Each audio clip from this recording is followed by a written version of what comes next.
మిళద్భృంగషండం చలచారు సుండం జగత్ప్రాణ సౌండం కనద్దంతకాండం విపద్భంగ చండం శివ ప్రేమ పిండం భజే వక్రతుండం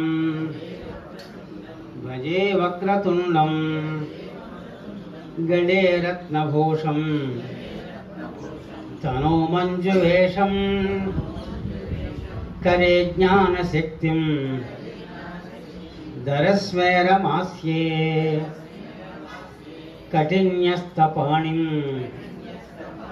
शिखिस्थं कुमारं भजे कार्तिकेयं भवानी तनूजं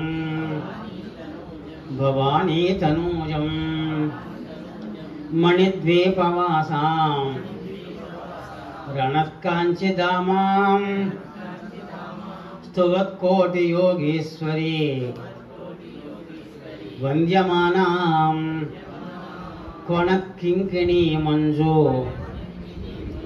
मञ्जीरवेदां भजेऽहं शिवाङ्का चितां चन्द्रचूडां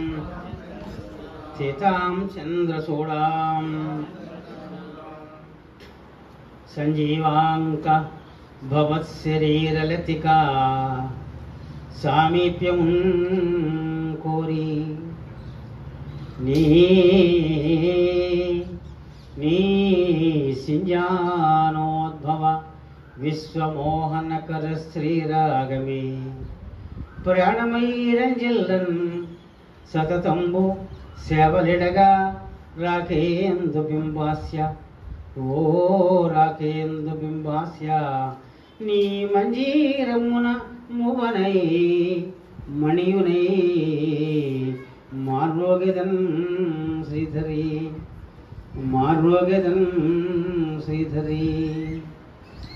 कलाभ्यां चूडालंकृत शशिकलाभ्यां निज तपफलाभ्यां भक्तेषु प्रकटित फलाभ्यां भवतु मे शिवाभ्याम् अस्तोकत्रिभुवन शिवाभ्यां हृदि पुनर्भवाभ्याम् आनंदस्फुरदनुभवाभ्यां नतिरियम् साधु शांति सप्तदर्शनी सत्संगानिकी समाह्वाనం పలుకుతున్నాం. ఈ సంవత్సరానికి మన ఈ సత్సంగానికి ఆఖరి రోజుగా పరిగణిద్దాం. మళ్ళీ వేసంగ సెలవుల అనంతరం నెలన్నరో 2 నెలల్లో అనంతరం మళ్ళీ అవి ఎండలను బట్టి నేను మీకు అనౌన్స్ చేస్తాను. మీకు అందరికీ మెసేజ్లు వస్తాయి. ఎందుకంటే పొద్దున్న 9కే వాయించి కొట్టేస్తుంది, అంత ఇబ్బందిగా ఉంది కనుక. సరే, ఈనాడు చివరి రోజు నేను తీసుకున్నాను. మళ్ళీ మొదటి రోజు కూడా నేనే వస్తాను. సత్సంగ ప్రారంభంలో మొదటి రోజు కూడా నేనే వస్తాను. అక్కడి నుంచి మనం మార్చుకుంటూ ఉందాం. మరి శ్రీనివాస్ గారు చక్కగా అక్కడ ఉగాది పంచాంగ శ్రవణం చేశారు, విన్నాను. మీరందరూ కూడా ఎంతో ఆనందించారు, చాలా సంతోషం. కామాఖ్యాదేవి గురించి చెబుతా అన్నాను.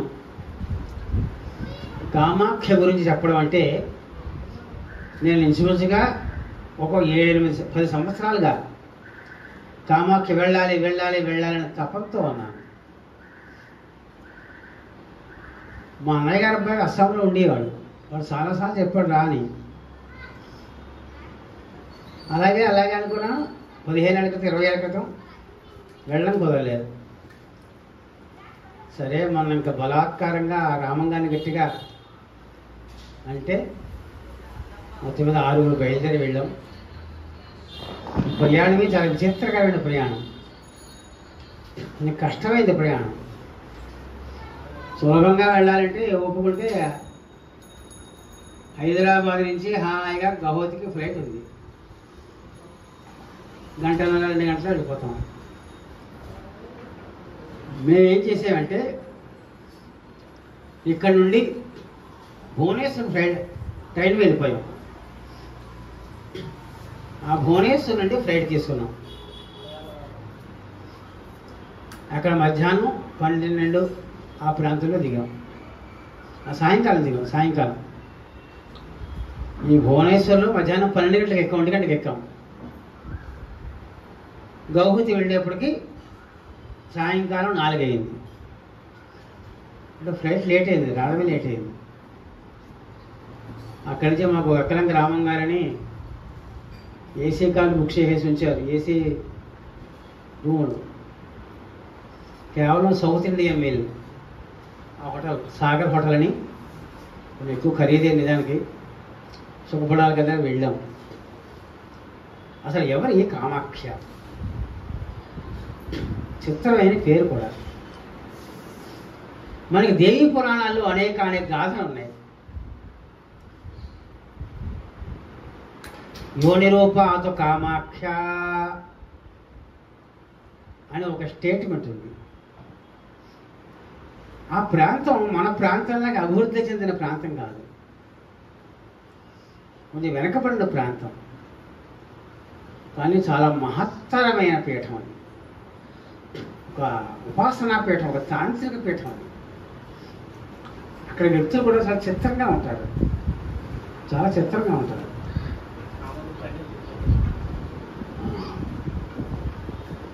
కామరూపాచ అని ఉంది కదా. కామరూప అని మామూలుగా అష్టాదశ శక్తిపీఠాల్లో పేరు. అస్సాం. అయితే దివ్య భగవతి ఏం చెప్తున్నాయి అంటే, దక్షుడు యజ్ఞ సంకల్పం చేయడం, శివుణ్ణి పిలవకపోవడం, పిలవకపోయిన కూతురు వెళ్ళడం, అవమానపడడం, ఆ దక్షాగ్నిలో పడిపోయి యజ్ఞవాటిలో పడిపోయి భస్మం కావడం. ఆ దక్షుడు ఇక్కడ దాక్షాలను యజ్ఞం చేసేయడని, ఇక్కడే అమ్మవారు ఆ దక్ష యజ్ఞగుండంలో పడిపోయిందని ఒక కథ ఉంది.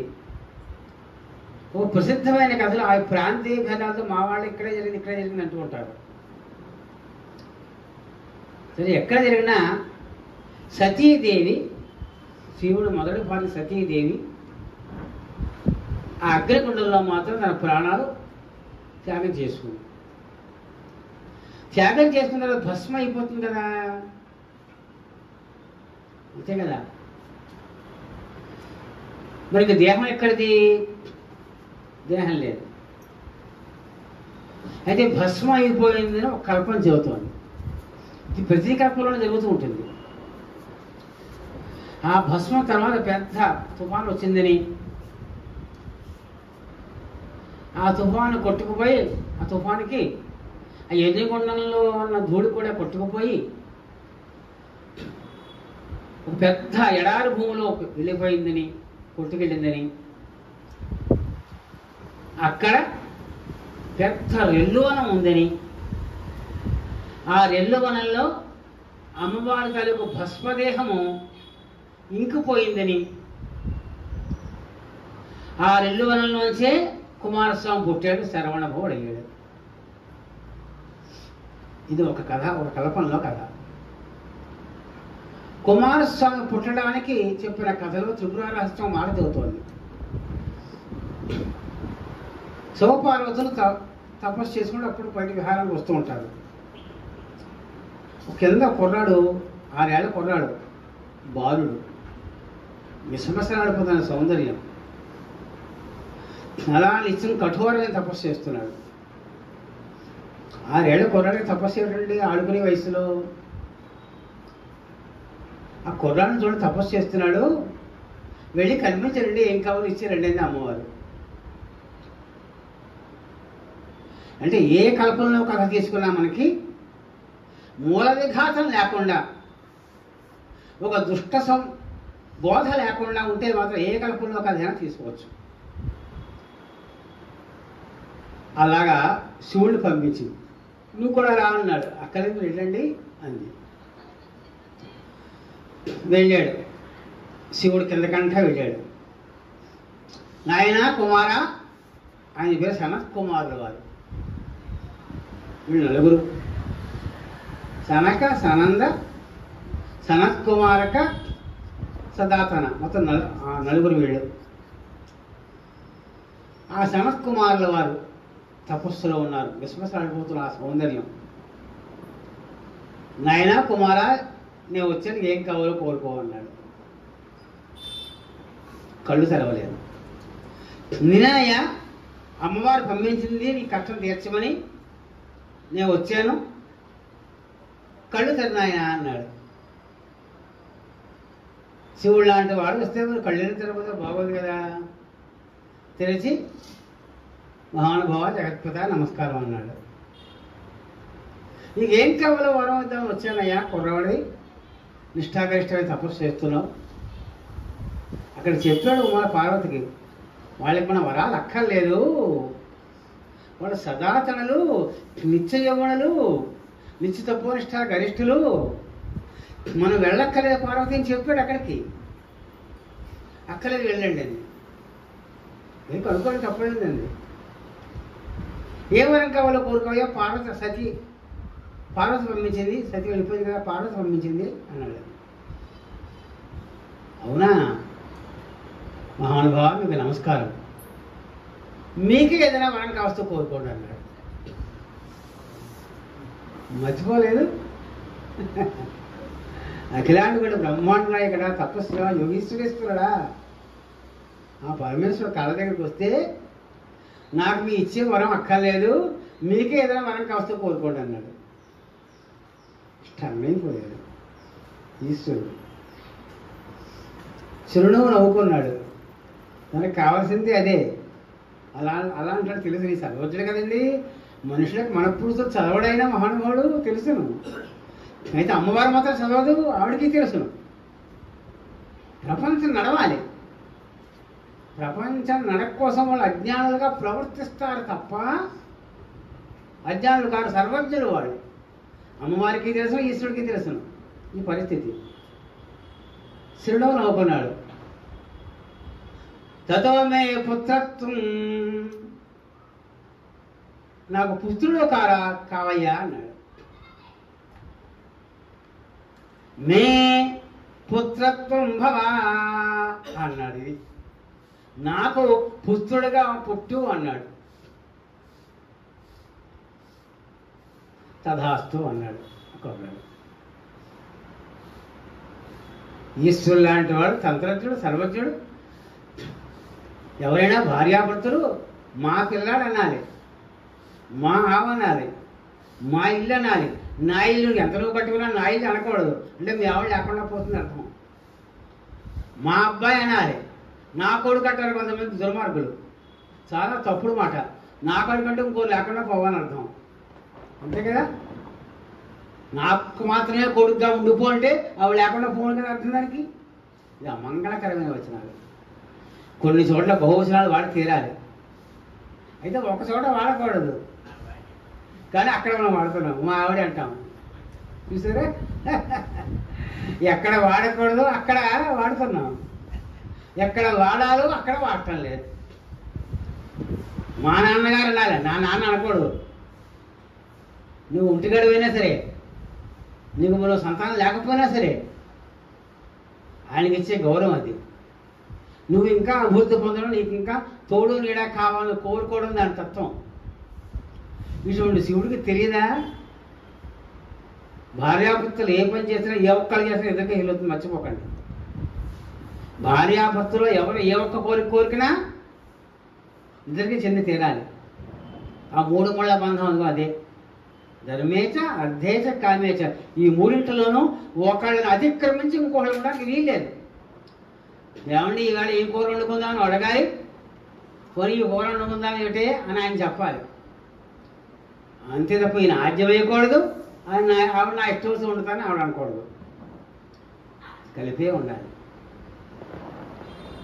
అదేమిటి అంటూ నవ్వాడు కుర్రాడు.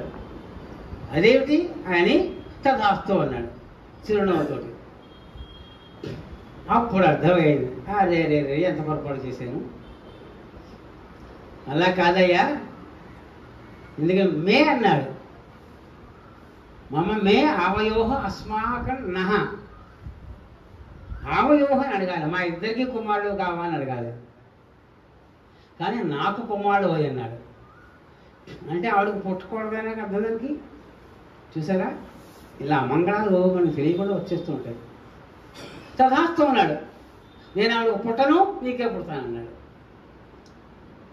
ఆవిడకు పుట్టకుండా నాకెక్కడ పుడతావయ్యో, నేను నాకే చెల్లెలు లేదు నాకు పుట్టడానికి. ఈ మాట ఆవిడ పంపలు పోతాయి, కాదు కదా వరం మార్చుకోవయ్యా అన్నాడు. శివ, నేను తదాస్తు అనేసాను. ఇంతడు ప్రజ్ఞావంతుడు, ఇతడు సర్వజ్ఞుడు, ఇతడు మహోన్నతుడు కూడా ఆ సనత్ కుమార్ వారిని అభ్యర్థన చేశాడు, మాట మార్చవయ్యా బాబు అని. ఆయన వెళ్ళాడు. ఇది కాస్త వెళ్ళి చెప్పాడు, కొడుకుగా పుడతాడు, కొడుకుగా నాకు వరం ఇస్తాడు. నాకు అది ఆ కుర్రాడు ముద్దు ముట్టలు కొట్టి ఆ కుర్రాడు చూస్తే నాకు ముచ్చటేసింది, కొడుకుగా పుట్టాను అన్నాడు మనవాడు తెలివితేటలుగా. మనవాడు ఇట్లా ఎవరెక్కడ? మన శివయ్య. ఎవరన్నారు చెప్పండి, అది కొడుకుగా పుడతానని. ఎవరికి? అంతే, ఇంక చెప్పలేదు. పుత్రత్వమే భవ అన్నాను. మే అంటే ఎలాగా? నాకు అక్కడ మీకల్లా కొడుకుగా పుడతాడు అంటున్నాడు. అంటే నేను వస్తాను అంటూ ఆయన తీసుకెళ్ళింది. ఇందాక వస్తే సరిపోదు కదా, సరిపోదు. ఇలా కావాలి అది పరిస్థితి. ఒకదానికి లింకులు ఉంటుంటాయి. లింకులు, ఆ లింకులు మనం అర్థం చేసుకోకపోతే లాభం లేదు. ఈ లింకులన్నీ త్రిపుర రహస్యంలో ఉంటాయి. రహస్యం, దాని పేరే రహస్యం. ఆ వెనకాల కర్మ నడిపిస్తూ ఉంటుంది ఎవరైనా. ఆ కర్మానుసారంగా మనం మాటలు వస్తూ ఉంటాయి. అంతే వెళ్ళేవాడు కొడతాడు. అది పరిస్థితి. వెళ్ళింది. నాయనా కుమారా నేను వచ్చానండి. కళ్ళు తెరిచాడు. మరి నాకు పుత్రుడుగా పుట్టవు అంది. నేను కూడా నేను వరం కోరుతున్నాను, మా ఆయనకి వరం ఇచ్చావు, నాకు కూడా వరం ఇవ్వకపోతేలాగా. అమ్మ మీరిద్దరు ఒక్కటే కదా తల్లి అన్నాడు. కుదరదు, నువ్వు ఆయనకి కొడుకుగా పుడుతున్నాడు ఏమిటి, నాకు కాకుండా ఆయనకి ఇలా కొడుకుగా పుడతావు. నువ్వు మా ఇద్దరికి కొడుకుగా పుట్టాలి, ఖచ్చితంగా నా కొడుకులోంచి పుట్టాలి అని గట్టిగా నిలదీసి అడిగింది. అమ్మ నేను మాట ఇచ్చేసాను, నేను మాట తప్పను కనుక ఏమి అనుకోవద్దు. నువ్వు జగన్మాతవి, నువ్వు నన్ను వరం కోరడమా? వద్దమ్మా, నా మాట దయచేసి విను అన్నాడు. అదేమీ కుదరదు, నువ్వు ఇస్తానంటేనే ఇక్కడి నుంచి వెళ్తాను, లేదా ఇక్కడి నుంచి వెళ్ళండి. అమ్మవారిది మొండి పట్టు. ఒకసారి అమ్మవారు అయ్యవారు సరదాగా పేకాడుకున్నారు, జోదం ఆడుకున్నారు. అంతే అయ్యవారు ఓడిపోయాడు కావాలని ఓడిపోతే ఆడవాళ్ళ దగ్గర కారణం ఉందా? అప్పుడు కావాలని ఓడిపోతూ ఉండాలి. అది మా ప్రసాద్కి బాగా తెలిసింది. అందుకని ఓడిపోయారు, ఇవ్వండి లాక్కుంది. నా దగ్గర ఇంకా అన్న పట్టుకుపోయి కదా అన్నాడు. ఇంకా బట్ట ఉంది కదా, బట్ట లాక్కుపోయింది. అలాగా కొన్ని ఉంటూ ఉంటాయి. కాదు మా ఇద్దరికి ఇవ్వాల్సింది ఏంటని ఆవిడ. అమ్మా నేను యోని జాతుడిని కాదు, నేను మోక్షం కోసం తప్పిస్తున్న వాడి ముక్త సంఘం నేను. కనుక నేను స్త్రీ గర్భంలోంచి పైగా రాను నేను. అలా అయితే మళ్ళీ జన్మలు తప్పవమ్మా, దాక్షాయి ఆయన దయ ఉంచి నన్ను బలంతో పెట్టకమ్మా. ఆవిడ ఊరుకుంటుందా? ఏమో నాకు సంబంధం లేదు, నాకు అవన్నీ అనవసరం, నువ్వు నాకు సంబంధించిన కొడుకుగానే పుట్టాలి అని జస్ట్ వాక్యం మార్చింది. దేవుడు మార్పించాడు, కర్మ మార్పిస్తుంది. ఇప్పుడు దాకా నా కొడుకులోంచి పుట్టాలని ఆ తల్లి, నువ్వు నాకు సంబంధించిన కొడుకుగానే పుట్టాలి, నా దేహానికి సంబంధించిన కొడుకుగానే పుట్టాలి అంది. తదాస్తు అన్నాడు. చూసారా ఎంత తేడా వచ్చిందో? దేవుడు తదాస్తువులు అయితే నాకు అడుగు నుంచి పుడతావా అని. అమ్మ మీరు మాట మార్చొద్దు, నా దేహానికి సంబంధించిన దాంట్లోంచి నువ్వు రావాలన్నావు అంతే కదా, అలాగే వస్తాను. అదే నా దేహాల్లో నుంచి వస్తానంటావు, నా కడుపు నుంచి రానంటావు, ఎలా వస్తావు అంది. వస్తే వెర్రి తల్లి నీకే చెప్పాలా? ఒకవేళ ఆలోచించమ్మా. దక్షయజ్ఞంలో నువ్వు దేహం ఆహుతి చేసుకున్నావు కదా, ఆ ఆహుతైన దేహం యొక్క పరంపర భస్మ పరంపర 100 యోజనాల విస్తీర్ణం కలిగి శరవణంలో లీనమైంది, ఇంకిపోయింది. అది నీ పూర్వజన్మ తాలూక దేహం. నీ దేహం అక్కడ విస్తీర్ణం అయింది కనుక అందులోంచి మొలకలు పుట్టే, ఆ మొలకలే శరాలు, దర్భలు. కానీ శరాలు కూడా దర్భల్లోకి సమానం, దర్భతో సమానం. అక్కడ నేను పుడతాను, వ్యక్తమవుతాను. అది నీ దేహమే కదా, ఈ దేహం కాకపోవచ్చు, నీ పూర్వదేహమే కదా అన్నాడు.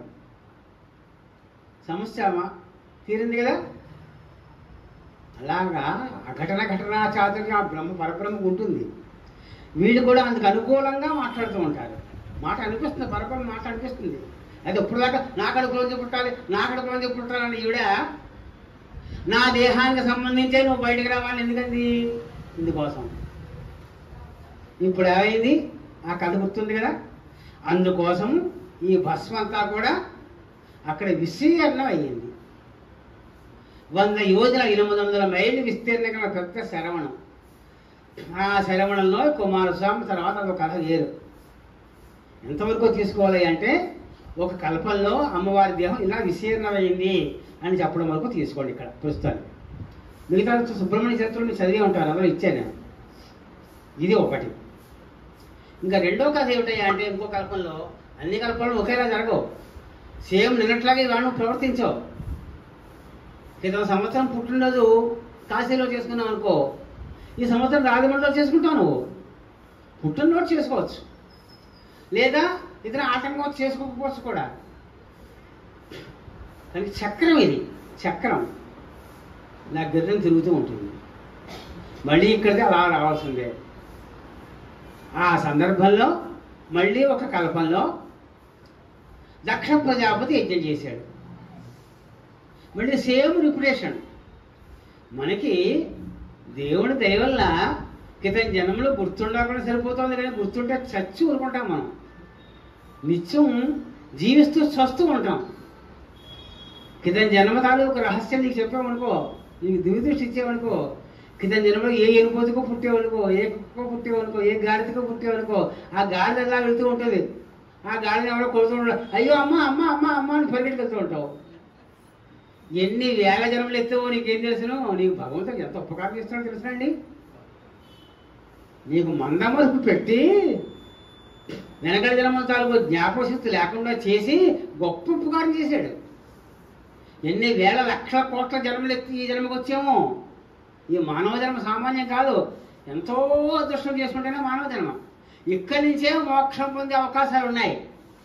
99% ఇక్కడి నుంచే మోక్షం పొందే అవకాశాలు ఉన్నాయి.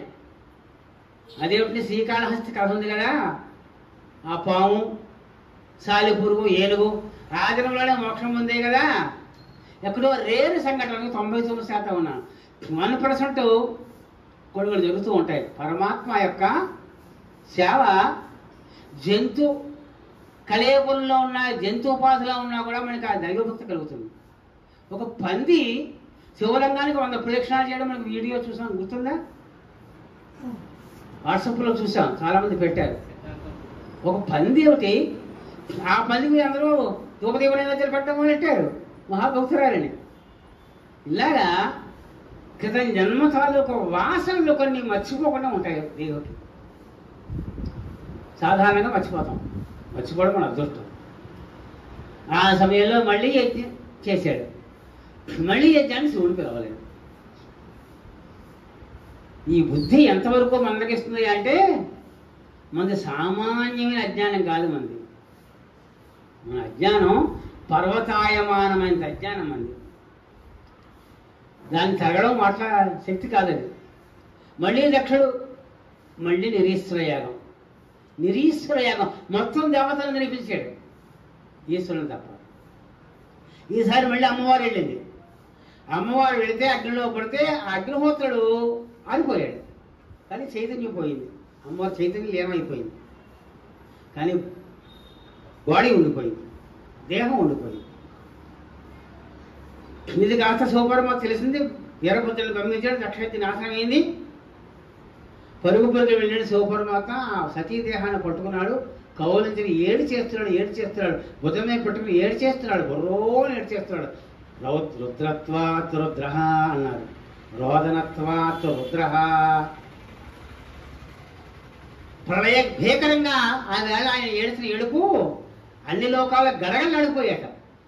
భార్య కోసం అంతగా ఏడిచిన మహానుభావుడు ఇంకెవరో లేరు ప్రపంచంలో. ఈ వేళ ప్రపంచంలో ఏడుస్తున్నాడు, తండ్రి తెచ్చిపోతేనే నవ్వుతున్నాడు, పైగా షేక్ హ్యాండ్ ఇస్తున్నాడు, నెక్స్ట్ వారసం మనమే కదా అని. అటువంటి పరిస్థితుల్లో ఉన్నాం మనం. అటువంటిది భార్య చనిపోతే ఇంత ఘోరంగా ఏడ్చిన మహానుభావుడు అనే లోకేశ్వరుడు ఒక్కడే, ఆ మహానుభావుడు ఒక్కడే. ఆ లోకానికి, ఆ శోకానికి లోకాలన్నీ తలడిల్లిపోతున్నాయి. అందరూ బ్రహ్మగారి దగ్గరికి వెళ్ళారు, ఆ బ్రహ్మగారు విష్ణుమూర్తి దగ్గరికి వెళ్ళాడు, అందరూ వెళ్ళారు. మహానుభావ నువ్వే రక్షించాలి. యం బ్రహ్మ వర్ణేంద్రరుద్రమరుతస్తున్వంతి దివ్యైస్తవైః వేదైః సాంగపదక్రమోపనిషదైః గాయంతి యం సామగాః ధ్యానావస్థిత తద్గతేన మనసా పశ్యంతి యం యోగినో యస్యాంతం న విదుః సురాసురగణాః తస్మై దేవాయ తస్మై నమః. ఎవరికి ఆది అంతమూ లేదు. బ్రహ్మాది దేవతలు కూడా ఏ మహానుభావుడి కరుణా కటాక్ష వీక్షణాలకు ఎదురు చూస్తూ ఉంటారు. బ్రహ్మ యం బ్రహ్మ వరుణ ఇంద్ర రుద్ర మరుతస్తున్వంతి నిత్యము సేవిస్తూ ఉంటారు, నిత్యము స్తోత్రాలు చేస్తూ ఉంటారు. దివ్యైస్తవైః గొప్ప గొప్ప స్తవాలతో స్తోత్రం చేస్తూ ఉంటారు. అలాగా వేదైః సాంగ పదక్రమోపనిషదైః గణపాఠం, పదపాఠం, క్రమపాఠం, జటాపాఠం, జటాపాఠాలతోటి స్తుతి, ఆ పరమాత్మనే స్తుతి చేయడం, ఆ విష్ణు భగవానుని. తున్వంతి జాయంతి యం యోగినః ధ్యానావస్థిత తద్గతేన వచసా. ధ్యానంలో కూర్చుని మునీశ్వరేశ్వరులు ఎవరిని చూస్తారు? పశ్యంతి యం యోగినః ఈయన్నే చూస్తారు. యస్యంతం న విదుః ఆయనకి ఆది లేదు, అంతం లెక్క. అందరి చేత సేవ పడుతూ ఉంటాడట. ఆయనే విష్ణు పరమాత్మ. ఆయన కాళ్ళ తీయబడతారు అందరూ. అది ముందు ఆయన ఏడు పాడుకొంచమయ్యా బాబు అన్నారు. ఇంట్లో పిల్లలు అదే పనిగా ఏడుస్తుంటే ఆ ఇంట్లో ఏమని తిడతాడు కదా, అలాగా. అప్పుడు ఆ మహానుభావుడు ఏం చేశాడయ్యా అంటే చక్రాయుధాన్ని స్మరించాడు. ఆ చక్రాయుధంతో సతీదేవి దేహాన్ని, సతీదేవి ఆ తల్లి, ఆ దేహాన్ని ఈయన అలా పరిగెట్టుకుంటూ వెళ్ళిపోతూ ఉంటే కొన్ని కల్పాల్లో బాణాలు వేసినట్లుగా చెబుతూ ఉంటారు. బాణసంధానం చేసేటట్టుగా, చక్ర సంధానం చేసినట్టుగా కొన్ని దెయ్య భాగవత పురాణాలు చెబుతున్నాయి. ఆ చక్రం గిరగిరా చెబుతుంటే వీళ్ళు మొక్క దిక్కు కింద పడింది. ఇలాగ ప్రధానంగా 18 మొక్కలు పడిన చోటుని అష్టాదశ శక్తి పీఠములు అన్నారు. చిన్న చిన్న రథలు పడింది 51 పీఠాల్లో, దాన్ని ఏకపంచాశత్ శక్తి పీఠములు అన్నారు. 51 శక్తి పీఠాలు ఉన్నాయి, అవి చిన్న చిన్న ముక్కలు పడింది. ఇది పెద్ద దేవభాగాలు పడిన ప్రదేశం కనుక దీని ఏమన్నారు? అష్టాదశ శక్తి పీఠాలు. అందులో లంకాయాం శాంకరీ దేవి, కామాక్షి కంచకాపురి, ప్రద్యుమ్నే శృంఖలాదేవి, మాహూర్యేక వీరక, హరిక్షేత్రే కామరూప. అదిగో దాని హరిక్షేత్రము అన్నారు. హరి యొక్క క్షేత్రం. ఎవరు హరి అన్నారు? కృష్ణ భగవానుడే హరి. అది ప్రాగ్జ్యోతిషపురం. అస్సాం అంటే ఏమంటారు? పూర్వనామం ప్రాగ్జ్యోతిషపురం. ఆ ప్రాగ్జ్యోతిషపురాన్ని నరకాసురుడు రాజ్యం పరిపాలన చేశాడు. నరకాసురుడు అంటే ఎవరు? విష్ణుమూర్తికి భూమికి పుట్టిన కుమారుడు. సంధ్యా సమయంలో వరాహావతారంలో భూమిని ఉద్ధరించాడు కదా, అది సంధ్యా సమయం అయ్యింది. ఎక్కడో పాతాళలోకంలో దేవుడు కూడా భూమిని అలా పైకి తీసుకొచ్చాడు, ఈ పోత్రమే పెట్టుకుని. ఆ పెట్టుకున్నప్పుడు ఆ గాత్ర సంయోగం చేత వాళ్ళ దగ్గర కొడుకు పుట్టాడు. ఆ కొడుకే నరకాసురుడు. వాడిని కుజహ అంటారు. కుజహ, కు అంటే భూమి, జ అంటే అందు నుంచి పుట్టినవాడు కుజుడు. పుట్టడం తండ్రి కృష్ణ పరమాత్మ, అఖిలాంటి వాడు బ్రహ్మాండ నాయకుడు. తల్లి సర్వం సహా భూమండలం. వీళ్ళిద్దరికీ పుట్టిన కొడుకు ఎలా ఉండాలి? ఎంత సుగుణవంతులు కావాలండి, ఎంత సాధు సంతత కావాలి. కానీ పరమ దుర్మార్గుడు అయ్యాడు. ఎందుకని తెలుసునా? ఎందుకు చెప్పండి? సంధ్యా సమయంలో సంగమించడం ద్వారా పుట్టిన కొడుకు కనుక. అందుకని నాయన మొదటి శోభనాన్ని మంచి ముహూర్తంలో పెట్టించుకోవాల్సిన మంత్రశుద్ధి అయినా చేసుకోవాలంటే సంధ్యా సమయంలో పగలు ఎక్కడ ఉండవు. శోభన మొదటి రోజు మొదటి రాత్రులు ఉండవు. సంధ్యా సమయ సంగమం ఎంత దోషమో చూడండి. చెడు బుద్ధులు పుడతాయి. వాడు అంతే కదా. హిరణ్యాక్ష, హిరణ్యకశిపుడు, రావణ కుంభకర్ణుడు కూడా అంతే కదా. ఆ దిత ఏముంది? నాకు సంతానం కావాలి. అప్పుడే తపస్సు చేసుకొచ్చాడు సాయంకాలం అగ్నిహోత్రం చేసుకోవడానికి. ముందు అందంగా అలంకరించుకుంది. ఏమిటన్నాడు? నాకు సంతానం కావాలి. ఇప్పుడా అన్నాడు. కాదు, ఇప్పుడే. జరగవలసిన జరక్క మానదు. తెలుసును హిరణ్యకశిపుడు హిరణ్యాక్ష పుడతారని తెలుసును. అదిగో దుర్మార్గులు పుట్టారు. కనుక మన భారతీయ సంప్రదాయం చెబుతున్న ప్రతి మాట పరమ అమోఘమైన ఉన్నతమైన మాటలేదు.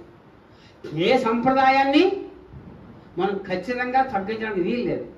దాని వెనకాల గొప్ప మహత్వం ఉంటుంది. అది మనం తెలుసుకోవాలి. ఈ నరకాసుడు ఏం చేశాడు? 16,000 మంది రాజకన్యలను బంధించాడు. రాజకన్య బంధించి లోపల పడేశాడు. రాజులు జయించడం, వాళ్ళ కన్యలు ఎత్తుకురావడం. అది ప్రాగ్జ్యోతిషపురం. నరకాసుడు రాజ్యం చేశాడు. వాడు బాధలు పడలేకపోతున్నారు లోకంలో. ఆఖరికి సత్యభామను తోడుగా తీసుకుని, సత్యభామ చంపిందంటారు తప్పు. సత్యభామ చంపలేదు, కృష్ణ పరమాత్మే చంపాడు. ఎందుకు సత్యభామను తీసుకెళ్ళాడు? రుక్మిణిని తీసుకెళ్ళచ్చు కదా. సత్యభామను ఎందుకు తీసుకెళ్ళాడు? సత్యభామ భూదేవి యొక్క అవతారం, రుక్మిణి లక్ష్మీదేవి యొక్క అవతారం, సత్యభామ భూమి యొక్క అంశ. ఇప్పుడు తల్లిని తీసుకెళ్ళాడు ఈయన తండ్రి. ఈయన కావాలని మూర్ఛ నటించాడు. అయితే ఆయన మూర్ఛపోవడం పెట్టండి. కృష్ణుడు మూర్ఛపోయాడా? అప్పుడు సత్యభామ బాణాలు తీసుకుందా? ఇంత నాటకంలా లేదు. వెంటనే ఆవిడ బాణాలు తీసుకుంది, వారితో యుద్ధం చేసింది. తల్లి మీద బాణాలు వేసిన ఎవడు కూడా బతికి పట్టగట్లేదు. ఆయుష్ క్షీణం అవుతుంది. తల్లి మీద కాళ్ళెత్తాడు. యమధర్మరాజు కుడి కాళ్ళు పుచ్చిపోయింది, 2 కాళ్ళే, ఒక కాలు పోయింది పాపం. తల్లి మీద కాళ్ళెత్తినవాడు, తల్లి మీద నోరు చేసుకున్నవాడు పరమ భ్రష్టుడై తీరతాడు. నిస్సందేహంగా పరమ భ్రష్టుడు అవుతాడు. తల్లికి ఆ విలువను ఇచ్చారు. అందుకని సత్యభామ తీసుకెళ్ళాడు. సత్యభామ చేత కాసేపు తల్లి మీద బాణాలు వేయించాడు. అప్పుడు మూర్ఛ తేలాడు. హరిజోచం హరిజోచు చూచకములందంద మందార కేసరమాల మకరంద బిందు చందంబులందంబులై. ఉత్తరహరములో చెబుతాడు మానవుడు. భాగవతంలో చెప్తాడు, పోతాడు కాదు. హరిజోచన్ పరుజోచు అంటాడు ఈయన. వరుజోచు పరుజోచు. ఆ సత్యభామట ఓసారి భర్తకేసి చూస్తాడట, మూర్చపోయాడు. ఓసారి శత్రువుకేసి చూస్తుంట. చూచకములందంద మందార కేసరమాల మకరంద బిందు చందంబులందంబులై. ఓసారి విష్ణుమూర్తికేసి చూస్తుంటేట ఆ కళ్ళం కూడా అమృత వర్షం కురిపిస్తుంట. అమృత వర్షం అంట. తర్వాత వాడికేసి చూస్తుంట, తోడుతో శరాగ్ని, ఆ కంటి చూపులతోటే అగ్ని వర్షం కురిపిస్తూ అంట. ఆ ఘట్టాన్ని వర్ణించారు ఇద్దరు కూడా. దీన్ని భరతనాట్యంలో మీరు ఏం చెప్పినా వేస్తామని పందెం కాసి ఆ వేళ జడ ముందుకేసుకుని ఏం చెప్పినా చేస్తామంటే ఈ పద్యాన్ని నటించాడు అన్నాక. సత్యభామ వేషంలో అటు కృష్ణుణ్ణి అలా చూడాలి, ఆ చూపుల్లో వీటి శత్రువుని ఇంత కోపంగా చూడాలి. వాళ్ళు ఏం చేశారు? వాళ్ళు మహాత్ములు, వాళ్ళ సామాన్లు ఏం కాదు వాళ్ళు. అలాగా సత్యభామ చేత కూడా మీద కూడా బాణాలు వేయించి వాళ్ళ ఆయుష్ ముందు క్షీణం చేశారు. అది వాళ్ళ ఆయుష్ క్షీణం కాదు. సీతాదేవునికి లంకకు పంపించి రావణాసురుడు పుణ్యాన్ని నాశనం చేయించాడు. సంవత్సరం 2 నెలల కాలం ఏడిచింది. అక్కడ 2 నెలలు ఏడిచింది. ఒక పుడి స్త్రీ ఎప్పుడైతే మహాపతివ్రత ఎవరింట్లో అయితే ఏడుస్తుందో వాళ్ళు సర్వనాశనం అయిపోతారు. అందుకని ఇంటికి మీ చెల్లెనా మీ అక్కైనా వస్తే మీ ఆవిడ వద్దన్నా సరే ఆవిడ సంతోషం చేసి పంపించండి. ఇవి ఏడిచినా పర్వాలేదు, ఆడప్పుడు చేస్తే మాత్రం లాభం లేదు అని చెబుతున్న సంప్రదాయం. ఈవిడ ఏడవకూడదు, సమన్వయం చేసుకోవాలి, వేరే విషయం. కనుక అప్పుడు కృష్ణ పరమాత్మ సంహారం చేశాట. ఆ సంహారం చేయడానికి ముందు ఆయన గుర్రాలు అలసిపోయాట. మేము ఆ ప్రాంతం కూడా చూసి వచ్చాం.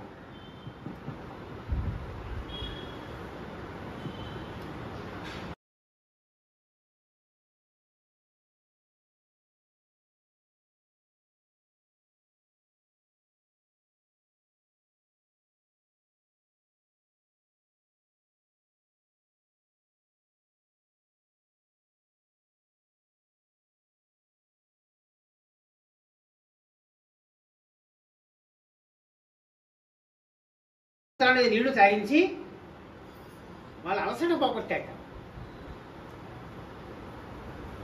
దానికి ఒక పేరు పెట్టారు మన వాళ్ళు.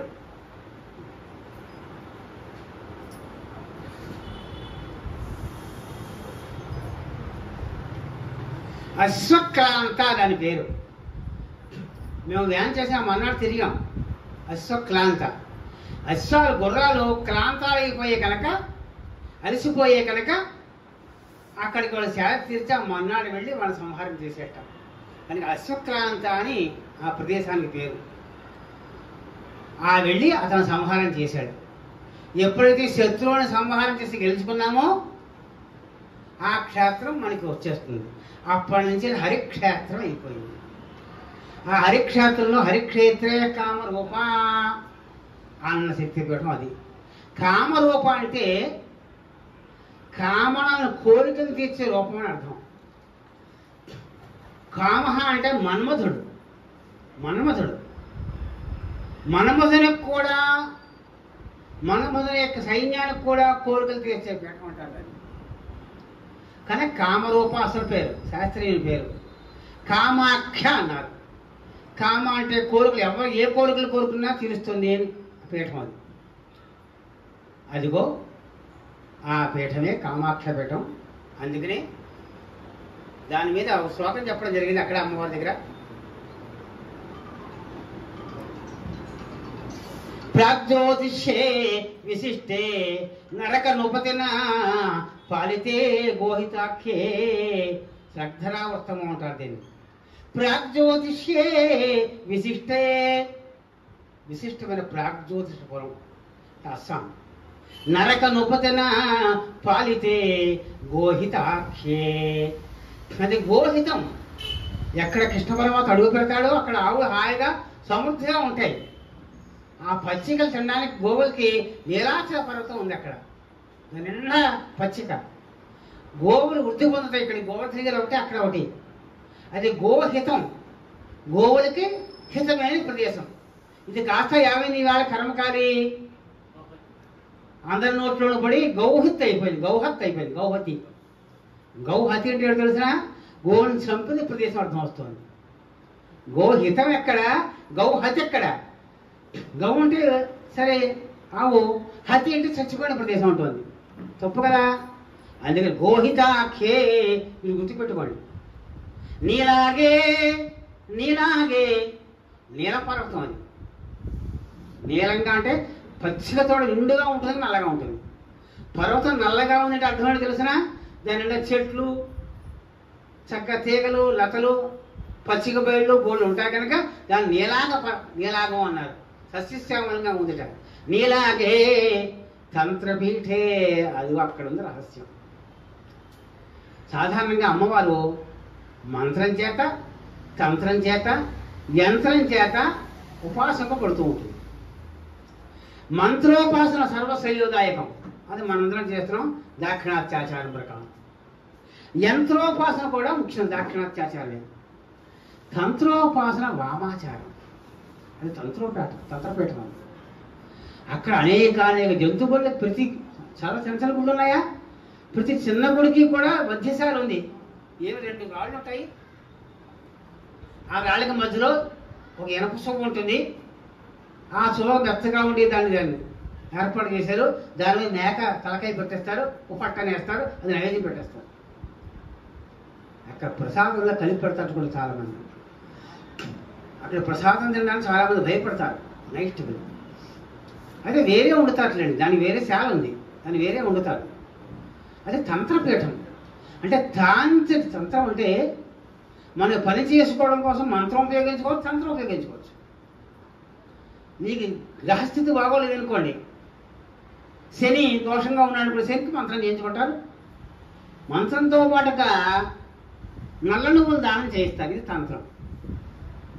నల్ల నువ్వులు దానం చేయిస్తారు, ఇది తంత్రం. అది యంత్రం, అది మంత్రం.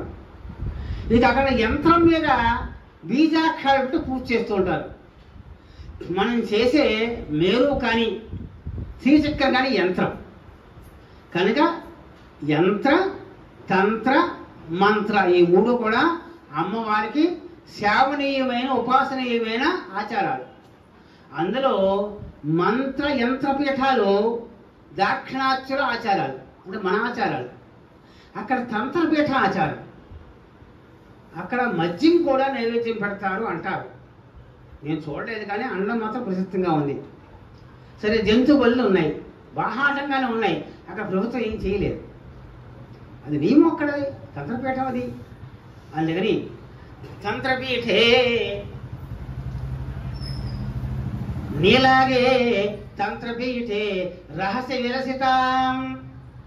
ఎప్పుడైతే తంత్రపీఠం అయిందో అక్కడ విష్ణుమూర్తి చక్రంతో చక్కటగా అమ్మవారి దేహాన్ని యోని భాగం అంటే జనన భాగం, సమస్త ప్రపంచాన్ని పుట్టుకారకమైన ఏ స్త్రీలలో ముఖ్యమైన అవయవం ఉందో ఆ అవయవం అక్కడ పడింది అన్నారు. ఆ ప్రదేశమే చాలా విచిత్రంగా ఉంటుంది. అందుకని తంత్రపీఠే రహస్య విలసితాం. ఆ లోపల చిన్న గుహలా ఉంటుంది. అసలు ఎవరికో కానీ అక్కడికి వెళ్ళే యోగ్యత ఉండదు. మీరు ఎన్ని ప్రయత్నాలు చేసినా వెళ్ళలేరు. అమ్మవారి కారుణ్యం ఉంటే మాత్రమే అక్కడికి వెళ్ళగలుగుతారు. వెళ్ళినా సరే ఆ కింద గంట వెళ్ళి అమ్మవారి యోని స్పర్శ మనం చేయలేం, కొంచెం బయటకు వచ్చేస్తారు. ఎంతోమందికి కానీ ఆ అవకాశాలు రావు. అమ్మవారి అనుగ్రహం ఉండాలి. ఆ రహస్య చిన్న సొరంగంలా ఉంటుంది, యోని మార్గంలాగే ఉంటుంది ఈ రుచి. కనుక యోనిపీఠే తంత్రపీఠే రహస్య విలసితాం కామరూపాక్షదేవి. అక్కడ అమ్మవారి పెద్ద ఫోటో ఇక్కడ ఉంటుంది. అందరూ అన్నీ ఇక్కడ ముడుపులు వేసేస్తారు. ఆ పక్క నుంచి కిందకి వెళ్ళాలి. ఇరుకు ప్రదేశం, చాలా ఇరుకు ప్రదేశం. మేము పొద్దున్నే ఇంట్లో 6:30కి బయలుదేరి అక్కడికి వెళ్ళాం కారు మీద. 7:30 కల్లా కూర్చోవాలన్నారు. ముందు రోజున టికెట్ తీసేసుకున్నాం, 500 టికెట్ ఆన్లైన్లో బుక్ చేసుకోవాలి. టికెట్ తీసేసుకున్నాం.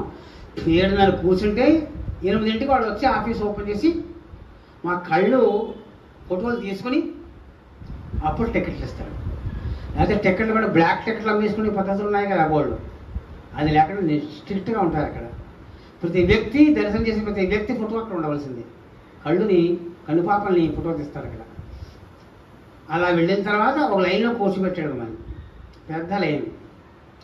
ఇక్కడ మెరాకిల్ జరిగిందండి. పద్మాలు అమ్ముతున్నాడు. అమ్మవారికి పద్మప్రియ తల్లి. అక్కడ పెద్ద ఇలా లైన్లో కూర్చున్నాను. మొట్టమొదటి లైన్లో కూర్చున్నాను, ముందుగా వెళ్ళాం కనుక. ఇక వెనక నుంచి వాడు అమ్ముతున్నాడు. పోనీ పద్మాలు అమ్మవారికి వేద్దామని ఇలా రమ్మని పిలిచాను. వచ్చాడు నా ముందు, ఈ పక్కదానికి వచ్చాడు. ఎంత యాన 50-50 అన్నాడు. ఒక పద్మ 50 రూపాయలట. బాగుంది, చాలా బాగుంది అండి. అక్కడ దొరకడం కూడా కష్టం కదా మరి అవన్నీ అప్పుడే సోపు చేసుకోవాలి వాడు. సరే నాకు 2 ఇయ్యనా, నాకు 2 ఇచ్చి వెళ్ళిపోయి జేబులో పరస్ తీసి 100 రూపాయలకి తీసి పట్టుకున్నాను. అప్పుడు వెళ్ళిపోయాడు లోపల. 10 బార్లు ఉన్నాయి, 10 వరుసలు ఉన్నాయి. వరుసకి 20 మంది కూర్చున్నాం. ఇక్కడి నుంచి అక్కడ దాకా చివరి దాకా. ఇది ఒక హాలు, ఇటువంటి హాలు 3-4 ఉన్నాయి. వాడు ఎన్నిసార్లు కూర్చొని రాడే. 100 రూపాయల కనిపి చూపిస్తే నాకు పిలుస్తున్నాను, వాడు రావటం లేదు, నన్ను చూస్తున్నాడు, నా ముందు దాకా వస్తున్నాడు, నా వెనక వాళ్ళ దగ్గర డబ్బులు తీసుకుంటున్నాడు, నా దగ్గర తీసుకోవటం లేదు. ఏమిటి ఇలా అంటున్నాడు, ఇలా చేస్తున్నాడు, నువ్వు పిల్లన్నాడు, ఆవిడే పిలిచింది. సరేనండి, మీరు సంకల్పం చేసినప్పుడు మీ పద్మాలు వచ్చాయి, వాడికి ఇచ్చి 100 అమ్మవారికి వేసేయండి అంతే. సరే ఎలాగ వేస్తే వేరే విషయం, అది అత్యాశ్చర్యంగా ఉంది నాకు, వాడు తీసుకోపడి ఉంటుంది. సరే లోపల ప్రవేశించాం, అక్కడి నుంచి మళ్ళీ ఇంకో లైన్లో పెట్టారు, ఆ లైన్లో కూర్చునేందుకు అవకాశం ఉందనుకోండి. అక్కడ ఏమైనా అవుతుందంటే ఇక్కడ కూడా ఇక్కడలాగా కొంచెం స్ట్రిక్ట్గా, మరీ ఎంత స్ట్రిక్ట్ కాదు, కానీ ఆ పండాలకి ఇంకో మార్గం ఉంది. ఆ మార్గంలోంచి టికెట్ అయిపోయిన వాళ్ళకి అప్పుడప్పుడు డబ్బులు తీసుకుని పంపించేస్తూ ఉంటారు.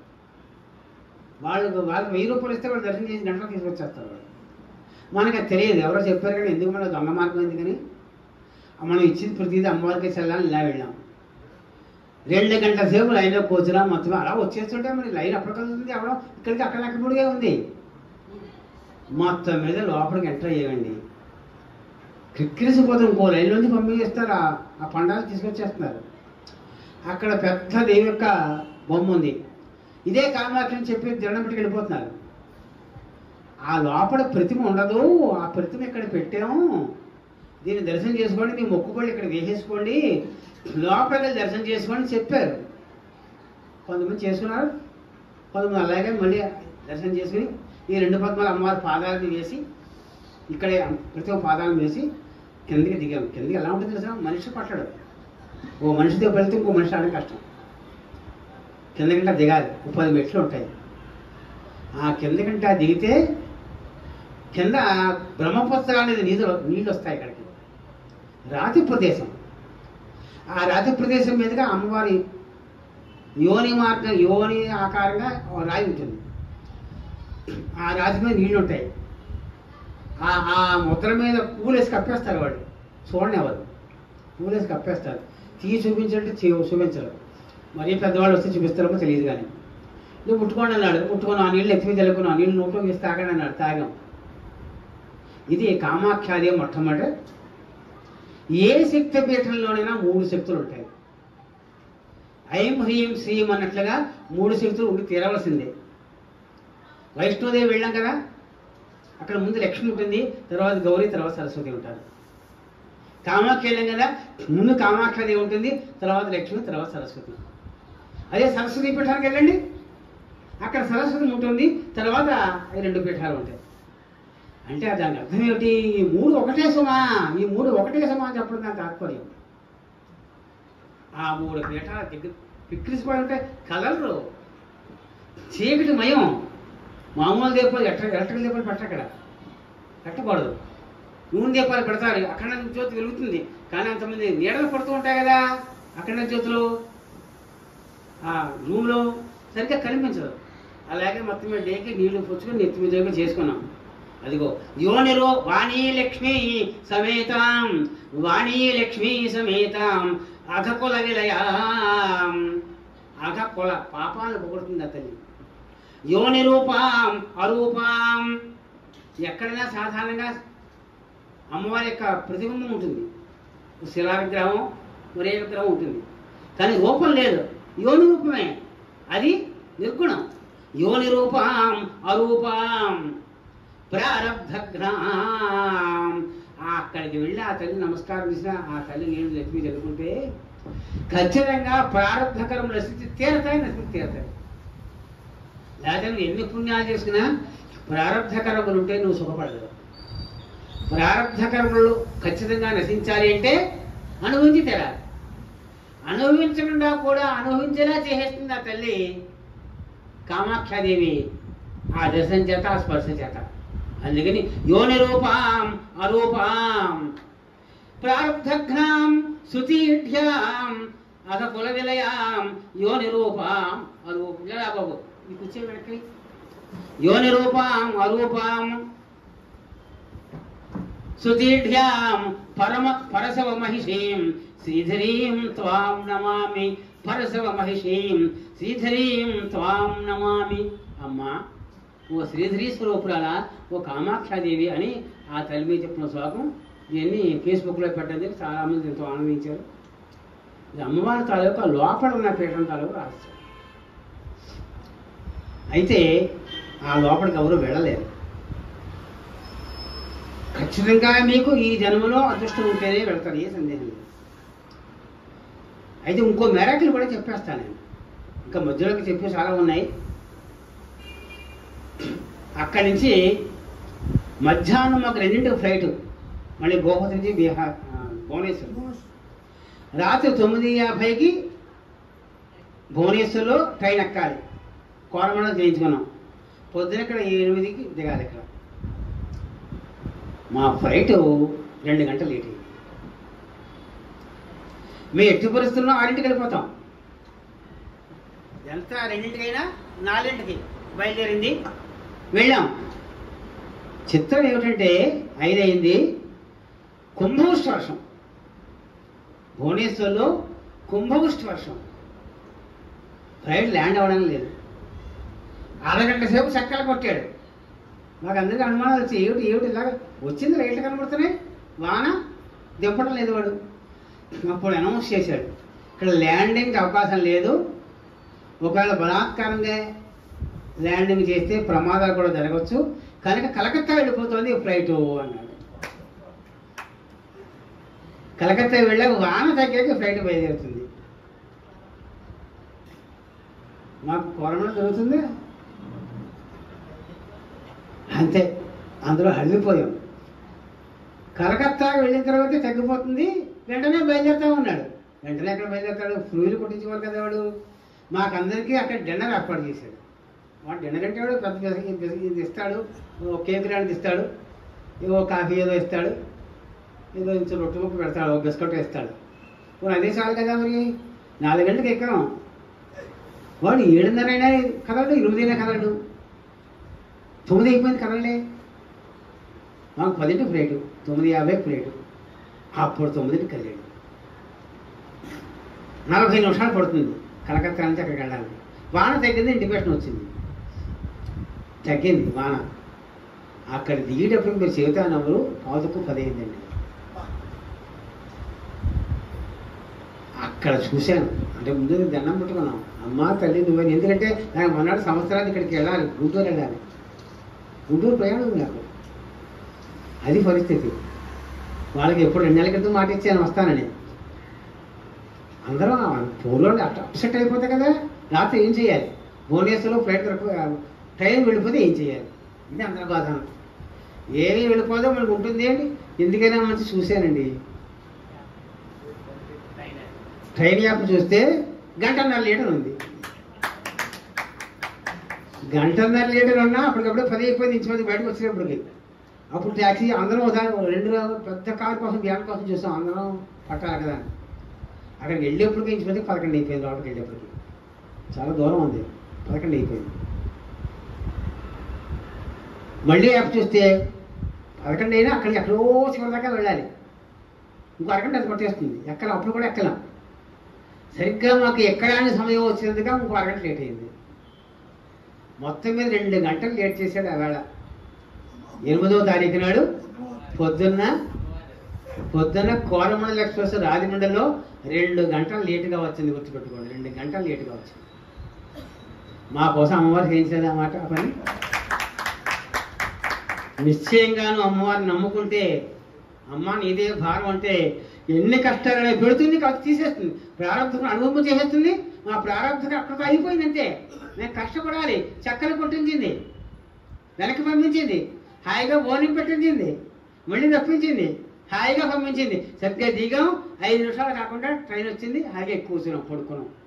వెళ్ళి ట్రైన్ చాలా రష్గా మీదకి కూర్చున్న రకంగా వచ్చేటప్పుడు హాయిగా వచ్చాను. అమ్మవారి మహిమ సామాన్యమైన మహిమ కాదు. పుత్ర సంతానం లేని వాళ్ళకి ఖచ్చితంగా అక్కడ పుత్ర సంతానం కలిగించుకుంటారు. వేణుస్వామి లేడు, జ్యోతిషాస్త్ర తర్వాత యూట్యూబ్లో చెబుతూ ఉంటాడు. అతను ప్రతి నెలకి అక్కడికి వెళ్తూ ఉంటాడు. ప్రతి నెలకి అతనే ఒక ఇంటర్వ్యూలో చెప్పాడు. అక్కడ వెళ్ళిన వెంటనే మేము ఏం చేసాము, 7:30 కూర్చుంటే సారం చుట్టూ కూర్చున్నాం. పెద్ద పలకంలా ఉంటుంది, 3 గోపురాలు ఉంటాయి. అందులో అమ్మవారి గోపురం 18 మెట్లు ఉంటాయండి. చిత్రంగా 18, ఆ గోపురాన్ని చుట్టూ 18 కట్టులు ఉంటాయి. కట్టులు లెక్క పెట్టాను, సరిగ్గా 18 ఉన్నాయి. మామూలుగా ఏదో యథారూపంగా పెట్టారేమో అనుకున్నాను. అమ్మవారికి 18 సంఖ్య ఇష్టం కదా, అంటే 18 సంఖ్య ప్రాకారాలు అని ఎత్తి మీద పెట్టాడు. అమ్మవారి కథ, ఈ కథ నేను చదువుతున్నాను. ఒక సాధువు మా పక్కనే ఉండి ఉంటున్నాడు. అతను చూస్తుంటే మామూలు మనిషిలో లేడు. ఓ తాంత్రిక ఉపాసన చేసే మనిషిలా ఉన్నాడు. అక్కడ చాలామంది అలా ఉంటారు. ఇంకో చిత్రం చెబుతాను. అక్కడ సంవత్సరానికి ఒక పండగ జరుగుతుంది. ఒక పండగ అమ్మవారి సంవత్సరానికి ఒకసారి ఋతుస్రావం అవుతుంది అమ్మవారికి. 3 రోజులు అమ్మవారి గుడి మూసేస్తారు. ఆ 3 రోజులు బ్రహ్మపుత్ర నదిలో నీళ్ళు ఎలాగా ఉంటాయి. ఎంత ఆశ్చర్యం అండి. జూన్ నెలలో వస్తుంది. జూన్ 12వ తేదీ అనుకుంటాను. అప్పటికి సరిగ్గా 8వ తారీఖు నాటికి మృగశిర కార్తె వస్తుంది. ఆ మృగశిర కార్తెకి పడిన వర్షాలకి పర్వతం మించే నీరు కొట్టుకొస్తూ బ్రహ్మపుత్ర ఎర్రగా మారిందనుకుంటే మామూలు సామాన్యులకు అర్థమైంది అదే. వాళ్ళ సైన్స్ వాడు అదే చెబుతాడు. కాదు, అమ్మవారికి ఒక రోజు మనకి సంవత్సరం మళ్ళీ మాట్లాడితే దేవతా స్వరూపంలో అయితే అసలు మామూలుగా అఖిలాండ బ్రహ్మాండ నాయకురాలు ఉన్మేష మాత్రం శ్రీదేవి ఆవిడ కంటే రెప్పపాటు కొన్ని లక్షల కోట్ల ఈశ్వరుడికి, బ్రహ్మకి, విష్ణుమూర్తికి జీవితాలు అన్ని ఈశ్వరులు వెళ్ళిపోతారట. అందుకని దాని మీద తెల్లని గొడ్డేసి కప్పుతారట. ఆ గొడ్డ ప్రసాదంగా కొనుక్కుంటారు చాలామంది.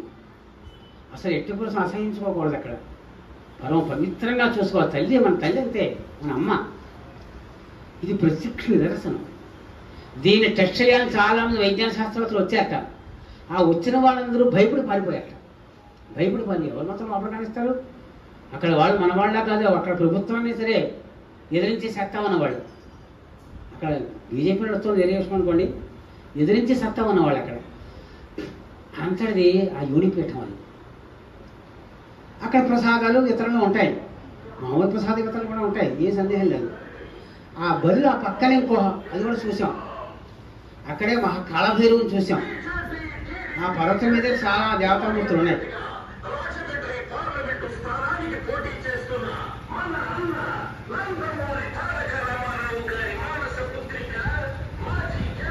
వాళ్ళు లాగేస్తారు నిజానికి. అటువంటి అమ్మవారి దర్శనం అంటే సామాన్యమైంది కాదు. ఆ మన్నాడు ఏం చేసామంటే కామాఖ్య దర్శనం 5వ తేదీ అయింది మాకు. 6వ తేదీ శనివారం నేపాల్ రాధాకృష్ణ మందిరానికి వెళ్ళాం. అక్కడ నవగ్రహాల మందిరం ఉంది, మతిపోతుంది నిజంగా. ఆ మందిరం మన గుడిలా కాదు, ఒక పెద్ద ఆలయం. ఇక్కడ అన్ని నవగ్రహాలకి పెద్ద విగ్రహాలు ఉంటాయి, నవగ్రహాలు. అదే నవగ్రహాలు ప్రతి విశాలమైన ఆవరణలో ఉంది. ఒక క్రమ పద్ధతిలో ఉన్నాయి. సేమ్ మన లింగాకారంలో ఉంటాయి. మీరు వెళ్ళారమ్మా? మరి ఇంకే అవునా. ఆ తర్వాత అక్కడికి హైగ్రీవం కొండకి వెళ్ళామండి. హైగ్రీవాడు వెసిన చోటు. ఇంకేముంది కిందమో అనుకున్నాం. దానికి 90 ఏళ్ళు పెట్టు సత్యం ఎక్కలేము నిజంగా. అప్పటికి 12 అయిపోయింది, ఆయాసం వచ్చేస్తుంది. అవును. ఆ పై కొండ ఎక్కాం.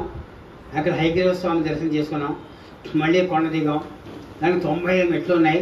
అక్కడికి డోలు గోవింద వచ్చాడు. డోలు గోవింద స్వామివారిని ఉయ్యాలో పెట్టి ఊపి ఆ దర్శనం చేసుకుంటే మంచస్థం మధుసూదనం డోలాయమానం గోవిందం మంచస్థం మధుసూదనం రథస్థం కేశవం దృష్ట్వా పునర్జన్మన విద్యతే అని సంప్రదాయం ఉంది. డోలు గోవింద్ అంటారు. అక్కడ వాళ్ళు ప్రసాదాలు పెట్టారు చక్కగా.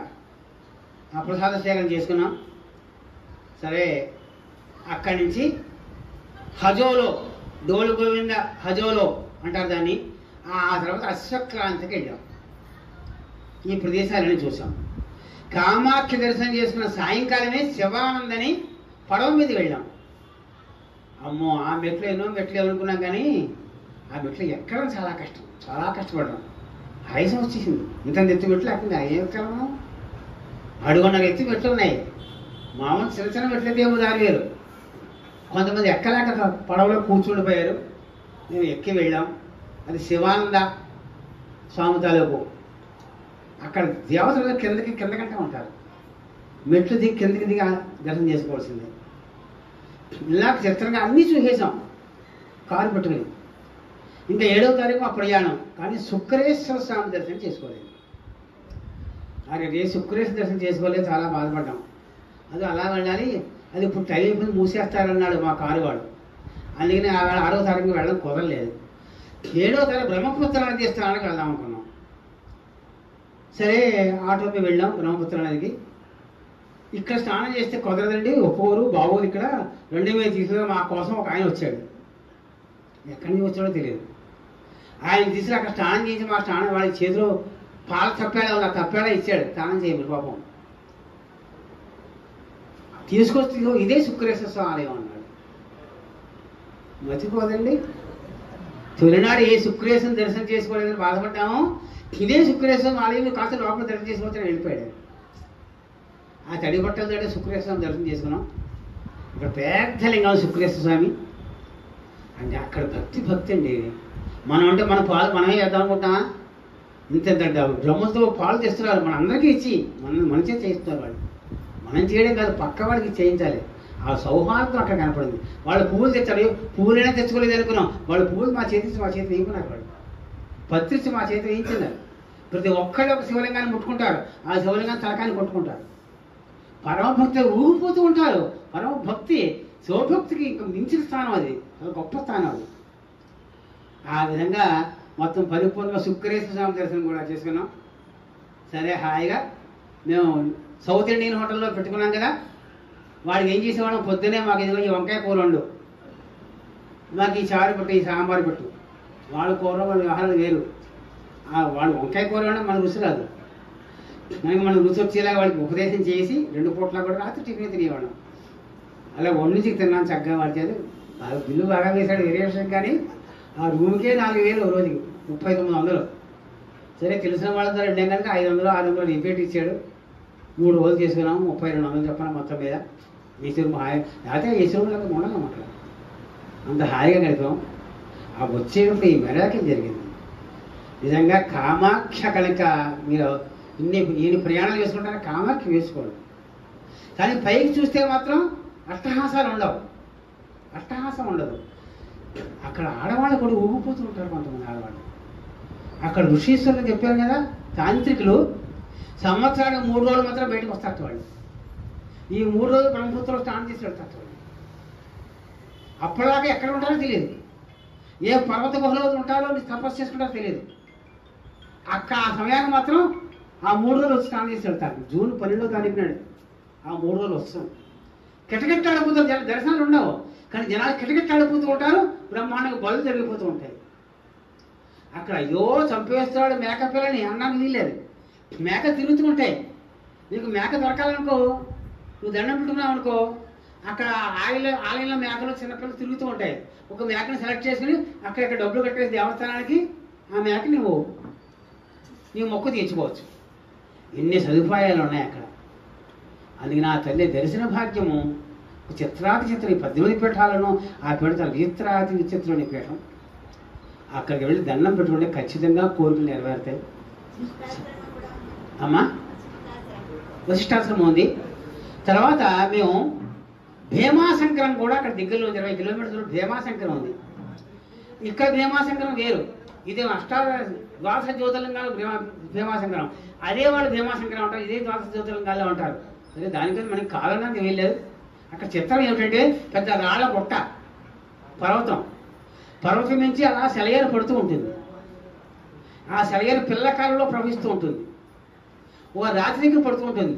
ఆ రాత్రి కింద శివలింగం ఉందండి.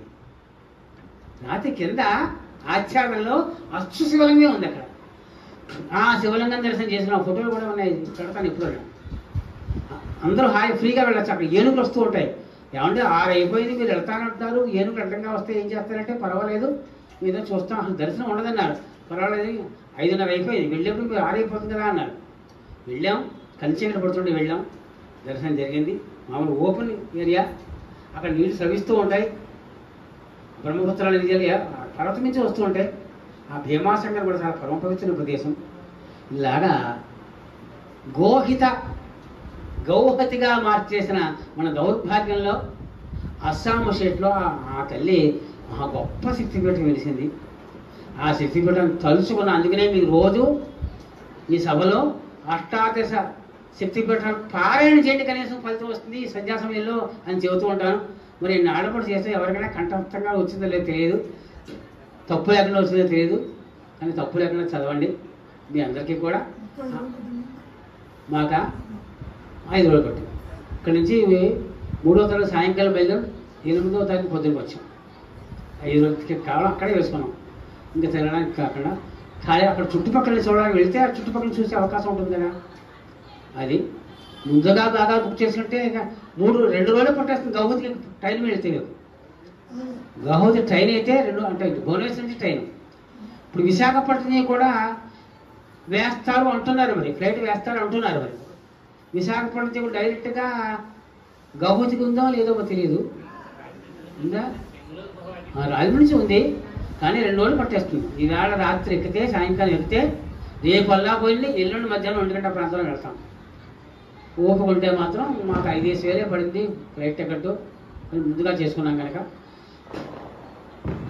వెళ్ళడం 5 కూడా కాదేమో, వెళ్ళడం 4,000 వచ్చి 4,000 ఏమిటి టికెట్ ఆన్లైన్ అంతా ఈ ఊళ్ళోనే ఆన్లైన్లో కొనుక్కున్నాం. ఈ ఊళ్ళోనే కానీ దర్శనం చేసుకోండి. అలా ఫ్లైట్ మీద వెళ్ళిన వాళ్ళు ఆ ట్రైన్ మీద వెళ్ళండి, అన్నీ పట్టుకెళ్ళండి. అక్కడ మనం దొరకవు పట్టాన్ని, వాళ్ళ ఆహారం మనం తినలేం. కానీ తెలంగాణ చోటుకి వెళితే ఆ ఖరీదులు పేలిపోతూ ఉంటాయి. చిన్న చిన్న దాంట్లో ఇడ్లీలు అవి దొరుకుతాయి, ఎక్కడ పడితే అక్కడ ఇడ్లీలు దొరుకుతాయి. అవి భువనేశ్వర్లో దొరుకుతాయి. కానీ అవి కూడా పట్టుకెళ్ళిపోతే 10 మంది వెళితే అందాన్ని ఎవరు సొంతంగా ఉంటుంది చక్కగా. అమ్మా ఇస్తాక మనం ఒక పచ్చళ్ళు పట్టుకెళ్తే కనీసం మేము పచ్చళ్ళు పట్టుకెళ్ళాం. అదే గౌహతిలోనే మేము ఉన్న చోటికి ఇంచుమించు 1 గంట దూరంలో గౌహతిలోనే. మేము నీలాచల పర్వతం రూమ్స్ అక్కడ కాదు, మేము యువతకు దూరంగా తీసుకున్నాం. మాకు సౌత్ ఇండియన్ హోటల్ కావాలి కదా, సౌత్ ఇండియన్ టిఫిన్స్ అవి కావాలి కదా, ఉల్లిపాయ కూడా వేయని వాడు కావాలి మాకు. వాడు వేసుకుని మాకు ప్రత్యేకంగా వండి కొట్టేవాడు కావాలి. అందుకని బాబు మాకు అలా చేసి పెట్టాడు. మా ఊరగాయలు మిగిలితే వాడికి ఇచ్చాం కూడా. కానీ ఆనందమయంగా యాత్ర సాగింది. ఆ కామాఖ్యేది అనుగ్రహం మీ అందరికీ కూడా సదా కలుగునుగా కానీ ఆశీస్సులు పలుకుతూ సత్య ప్రజాభ్య పరిపాలయంతాం న్యాయేన మార్గేణ మహీమహీష గోబ్రాహ్మణేభ్య సోమస్తు నిత్యం లోకాః సమస్తాః సుఖినో భవంతు. కాలే వర్షతు పర్జన్యః పృథివీ సస్యశాలిని దేశోయం క్షోభరహితో. బ్రాహ్మణ ఆసంతు నిర్భయాదంటే ఏమనుకుంటారు అని. బ్రాహ్మణ ఆసంతు నిర్భయాః అపుత్రాః పుత్రిణః సంతు పుత్రిణః సంతు పౌత్రిణః అధనాః సధనాః సంతు జీవంతు శరదాం శతం అని ఈ ప్రసంగం ఇక్కడితో ఆపు చేస్తూ ఈ కామాఖ్యాది ఈ మహిమ విన్న మీ అందరికీ కూడా త్వరలో కామాఖ్యాది దర్శనం కలుగును కాక. ఏమాత్రం ఓపికగానే వెళ్ళి తీరాలి. జాగ్రత్తగా వెళ్ళండి. చక్కగా వెళ్ళినప్పుడు ప్లాన్ చేస్తే కూడా అవకాశం ఉంటుంది, మీకు ఇవ్వచ్చు ప్లాను అని చెబుతూ మిమ్మల్ని అందరినీ కూడా అమ్మవారు రక్షించాలని కోరుతూ స్వస్తి ప్రజాభ్య.